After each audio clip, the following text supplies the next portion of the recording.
As always, Buck Wolf, our senior editor, and a special guest today, author and pop culture historian. And a story you wrote for AOL, so I'm going to let you describe what we're going to talk about. Culture historian. And his contributions for AOL News involved the most amazing thing for us. Really. Well, I mean, being this kind of days, and the centerpiece of it was a pyramid and a sphinx. Pyramid that's 26 feet tall, the size of a house.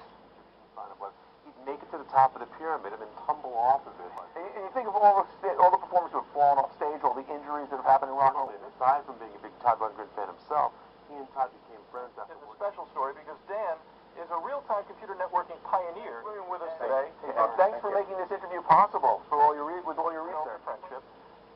Describe to us how you wound up. The fact that I was a fan, that was kind of a sidebar thing for me. But we agreed I would just take the pyramid piece and not the stage underneath. Erected on your property.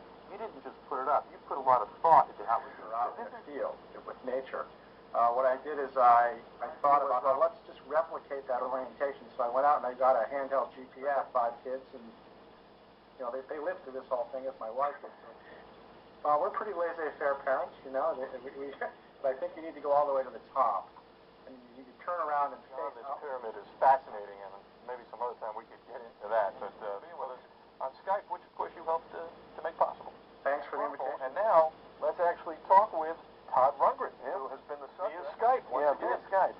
Aloha. Aloha. Aloha. And thank you for the sense of the idea. I mean, I know it was sort of something you wanted to do to go along with. And we weren't playing the kinds of venues where we could put up big. And since the band was making something of a reintroduction. It's such an immense thing. What did people say when you developed? Well, I have to say I never paid any attention to those things. The age of wireless.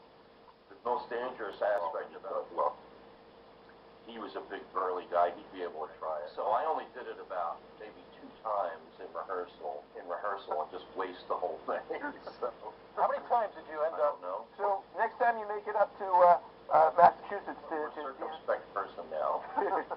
I certainly wouldn't attempt to do it plain since January. I've done a rock and 2 albums that I recreated last year, which were Todd. Probably don't remember it. Todd Rundgrens, thanks for being with us. Thank you, Todd. Thank you, Todd. Not only am I not a rock star, but in my house I'm the man who found where Elvis Presley played touch football, or the exact 2 out of thousands. Yeah, if you're looking for Madonna's bra,